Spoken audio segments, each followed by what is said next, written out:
राधे राधे। जय श्री कृष्णा। ममता की पाठशाला में आपका एक बार फिर से स्वागत है। मैं लालचंद मीणा आपको आज एक नया टॉपिक स्टार्ट कर रहे हैं जो भारतीय संविधान है, इंडियन पॉलिटी, उससे संबंधित है। और उसमें सबसे पहले हम पढ़ेंगे कार्यपालिका, व्यवस्थापिका और न्यायपालिका के बारे में, यानी कि सरकार के अंग या सरकार के स्तंभ के बारे में पढ़ेंगे। सरकार के स्तंभ, सरकार के अंग। सबसे पहले सरकार के अंग, सरकार के अंग या स्तंभ। सरकार के 3 अंग है या 3 स्तंभ है।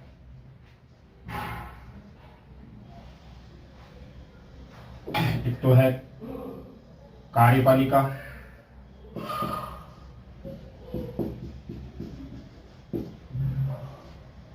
एक है व्यवस्थापिका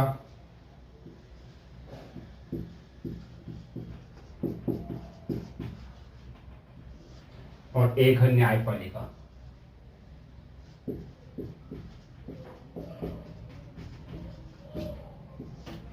सरकार के 3 अंग या 3 स्तंभ है, कार्यपालिका, व्यवस्थापिका और न्यायपालिका। कार्यपालिका का जो उल्लेख है अपना, उसमें अनुच्छेद है 52 से 78 तक, 52 से 78 तक। और व्यवस्थापिका का उल्लेख है 79 से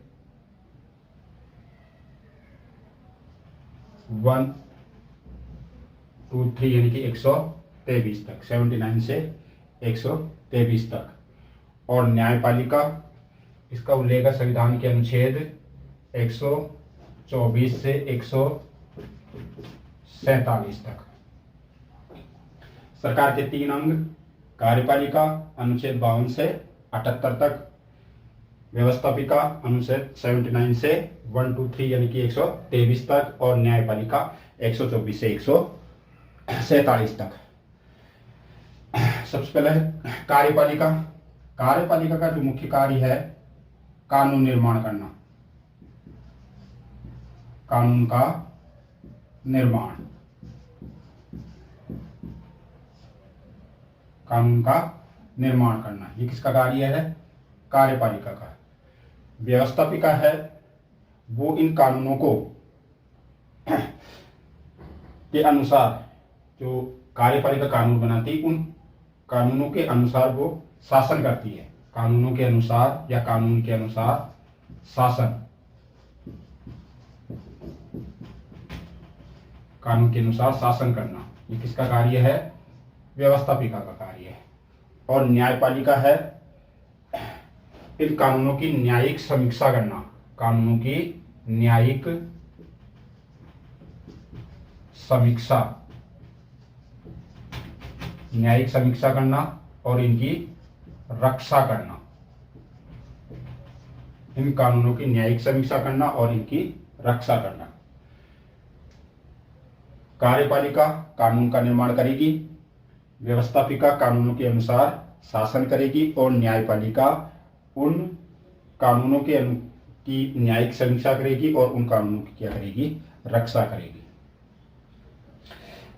अब है व्यवस्थापिका। व्यवस्थापिका, सबसे पहले है व्यवस्थापिका।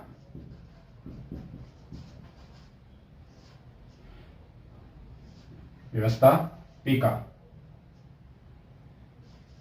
इसके व्यवस्थापिका जो है, इसके व्यवस्थापिका, इसको संसद भी बोलते हैं। क्या बोलते हैं इसको? संसद। व्यवस्थापिका या संसद। व्यवस्थापिका संसद, अनुच्छेद इसका 79, अनुच्छेद कौन सा इसका? 79। अब व्यवस्थापिका या संसद के 3 अंग है, 3 स्तंभ है इसके। व्यवस्थापिका संसद के कितने अंग है? 3 स्तंभ है, 3 अंग है। सबसे पहले है राज्यसभा, राज्य सभा, फिर आएगा आपकी लोकसभा, और एक है राष्ट्रपति। संसद के 3 अंग है, राज्यसभा, लोकसभा और राष्ट्रपति। राज्यसभा इसको बोलते हैं उच्च सदन, उच्च सदन। लोकसभा इसको बोलते हैं निम्न सदन, लोकप्रिय सदन, निम्न सदन या लोकप्रिय सदन। ये संसद के 2 भाग हैं, एक है इसमें राष्ट्रपति। ये तो सदन है। संसद के कितने सदन है? 2 सदन है, उच्च सदन और निम्न सदन, यानी कि राज्यसभा और लोकसभा। और अंग पूछे जाए तो अंग कितने इसके? 3 अंग है, राज्यसभा, लोकसभा और राष्ट्रपति। ये 3 अंग है।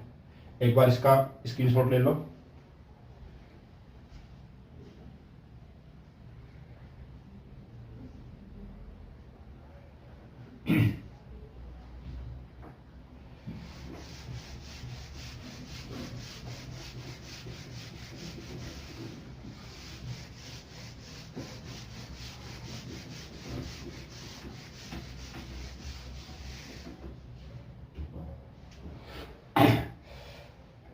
कार्यपालिका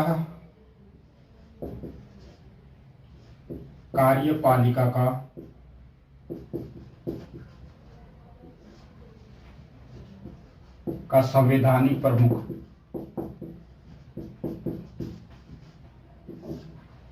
कार्यपालिका का संवैधानिक प्रमुख, ये अपने राष्ट्रपति को बोलते हैं। कौन है कार्यपालिका का संवैधानिक प्रमुख? राष्ट्रपति। और कार्यपालिका का वास्तविक प्रमुख?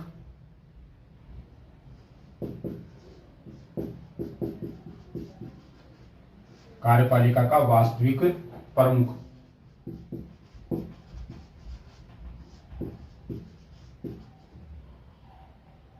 कार्यपालिका का वास्तविक प्रमुख, ये अपने प्रधानमंत्री। प्रधानमंत्री। संवैधानिक प्रमुख नाम मात्र कार्यपालिका का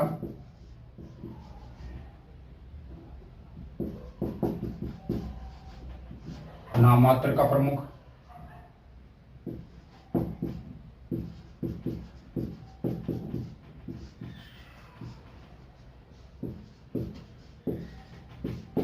ये भी कौन है?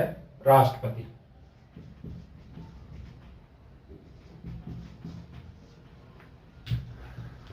तीनों सेनाओं का सेनाध्यक्ष, सेना प्रमुख,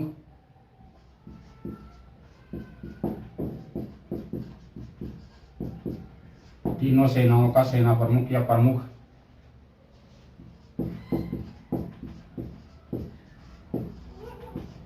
ये भी कौन है? राष्ट्रपति।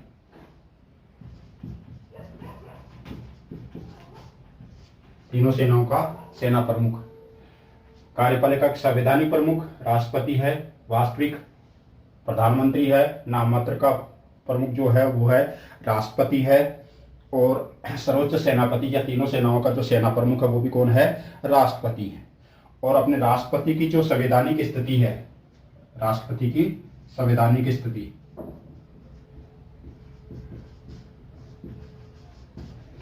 राष्ट्रपति की संवैधानिक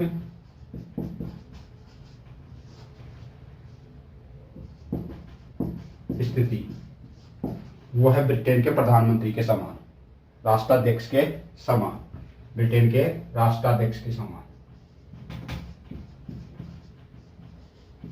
ब्रिटेन के राष्ट्राध्यक्ष के समान, ब्रिटेन के राष्ट्राध्यक्ष के समान। एक बार इसका भी स्क्रीनशॉट ले लीजिए।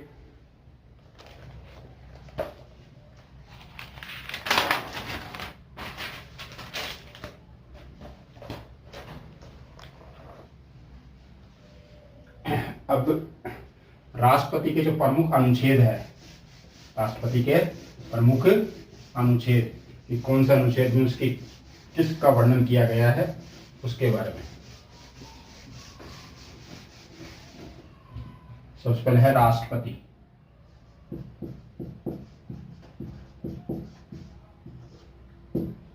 राष्ट्रपति, राष्ट्रपति शब्द का जो उल्लेख है अपने संविधान के अनुच्छेद वो भाग 5 में है।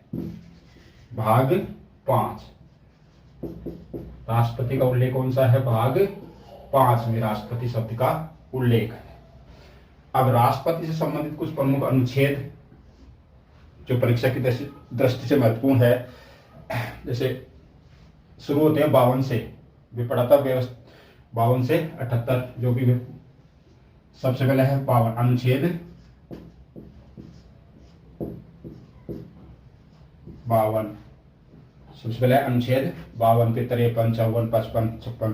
तो 52 में है कि भारत का क्या होगा? एक राष्ट्रपति होगा। भारत का क्या होगा? एक राष्ट्रपति। भारत का एक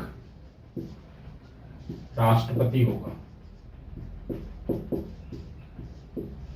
एक संविधान के कौन से अनुच्छेद में उल्लेख है इसका? अनुच्छेद 52 में। अनुच्छेद 52 क्या कहता है कि भारत का क्या होगा? एक राष्ट्रपति होगा। अनुच्छेद 53, अनुच्छेद 53, अनुच्छेद 53 कहता है कि कार्यपालिका की समस्त जो शक्तियां है वो राष्ट्रपति में निहित होगी। कार्यपालिका की समस्त शक्तियां, कार्यपालिका की समस्त शक्तियां, कार्यपालिका की समस्त शक्तियां किसमें निहित होगी? राष्ट्रपति में।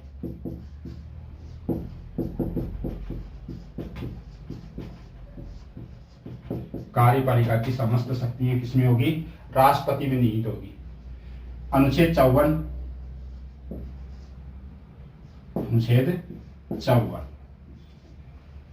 अनुच्छेद 54 में है राष्ट्रपति का निर्वाचन। राष्ट्रपति का निर्वाचन, राष्ट्रपति का निर्वाचन या निर्वाचक मंडल, निर्वाचक मंडल, निर्वाचक मंडल। ये राष्ट्रपति का निर्वाचक जो मंडल है उसमें कौन कौन शामिल होते हैं? निर्वाचन कौन करते हैं? कौन शामिल होते हैं? तो निर्वाचन का उल्लेख है अनुच्छेद 54 में। फिर अनुच्छेद 55, 55 पद्धति, निर्वाचन की पद्धति, राष्ट्रपति के निर्वाचन की पद्धति, निर्वाचन की पद्धति या रीति, राष्ट्रपति के निर्वाचन की पद्धति या रीति। 54 में तो है निर्वाचक मंडल, यानी कि कौन कौन उसके निर्वाचन में शामिल होंगे, और 55 है कि उस राष्ट्रपति के निर्वाचन जो करेंगे वो किस पद्धति के अनुसार उनका निर्वाचन होगा है। अनुच्छेद 56 है फिर कि राष्ट्रपति की पदावधि, अनुच्छेद 56 राष्ट्रपति की पदावधि का उल्लेख है। राष्ट्रपति की पदावधि कितने समय तक वो पद पर धारण रहता है? तो पदावधि होती है इसकी शपथ ग्रहण करने की जो तिथि है उससे 5 वर्ष। कितने वर्ष की होती है? सामान्यतः 5 वर्ष पद ग्रहण करने से। जिस दिन पद ग्रहण किया वो उसकी पदावधि मानी जाएगी, उससे 5 वर्ष तक वो राष्ट्रपति रहेगा। 56 में क्या है उसकी पदावधि। 57 अनुच्छेद 57 राष्ट्रपति का पुनः निर्वाचन, पुनः निर्वाचन का उल्लेख अनुच्छेद 57। अनुच्छेद 57 में राष्ट्रपति के पुनः निर्वाचन के लिए क्या है? योग्यताएं दे रखी है। राष्ट्रपति की योग्यताएं, राष्ट्रपति की क्या दे रखी है? योग्यताएं। 58 अनुच्छेद 58 निर्वाचन के लिए योग्यताएं, निर्वाचन के लिए राष्ट्रपति के लिए योग्यताएं। कि उसमें कौन कौन सी योग्यताएं होनी चाहिए।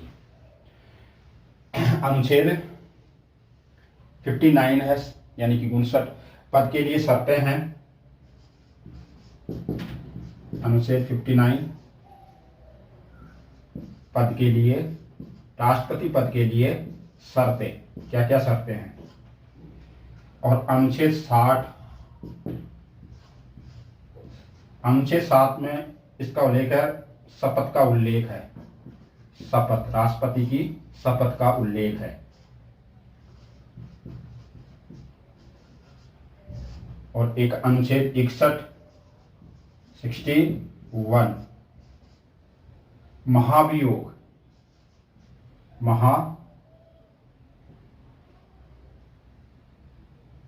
महाभियोग, महाभियोग की प्रक्रिया का उल्लेख है अनुच्छेद 61 में, कि उसको पद से हटाने के लिए कौन सी प्रक्रिया अपनाई जाती है। तो उसका उल्लेख है, महाभियोग की प्रक्रिया का उल्लेख है अनुच्छेद 61। इस प्रकार ये मुख्य मुख्य अनुच्छेद 52 भारत का एक राष्ट्रपति होगा। अनुच्छेद 53 कार्यपालिका की समस्त जो शक्तियां हैं वो राष्ट्रपति में निहित होगी। अनुच्छेद 54 में है निर्वाचक मंडल कि कौन कौन उसके निर्वाचन में शामिल होते हैं। 55 निर्वाचन की रीति यानी कि पद्धति की किस पद्धति के आधार पर उसका निर्वाचन किया जाता है। फिर 56 राष्ट्रपति की पदावधि, पद ग्रहण करने से यानी कि शपथ ग्रहण करने से 5 वर्ष तक इसकी पदावधि रहती है। 57 में पुनः निर्वाचन के लिए योग्यताएं, और 58 में है निर्वाचन के लिए योग्यताएं हैं। 59 में है पद के लिए शर्तें, कौन कौन सी शर्तें आवश्यक है। 60 में है राष्ट्रपति की शपथ का जो उल्लेख है अनुच्छेद, संविधान के अनुच्छेद 60 में है। और अनुच्छेद 61 कहता है महाभियोग, कि राष्ट्रपति पर महाभियोग प्रक्रिया लाने के लिए अनुच्छेद 61 में उल्लेख किया गया है कि किस प्रकार राष्ट्रपति को उसके पद से हटाया जा सकता है। तो आज हमने ये हमारी सरकार की जो अंग है, स्तंभ है 3, उसके बारे में थोड़ा सा अध्ययन किया है। बाकी हम अगले क्लास में और अध्ययन करेंगे। इन अनुच्छेदों के बारे में केवल ये शॉर्ट में बताया कि इसमें क्या है, इसमें क्या है, इसके डिटेल से और भी की, जैसे निर्वाचक मंडल है तो निर्वाचक मंडल में कौन कौन शामिल होते हैं वो इस प्रकार, और निर्वाचन पद्धति किस प्रकार होती है वो आगे की हम क्लास में अध्ययन करेंगे। धन्यवाद।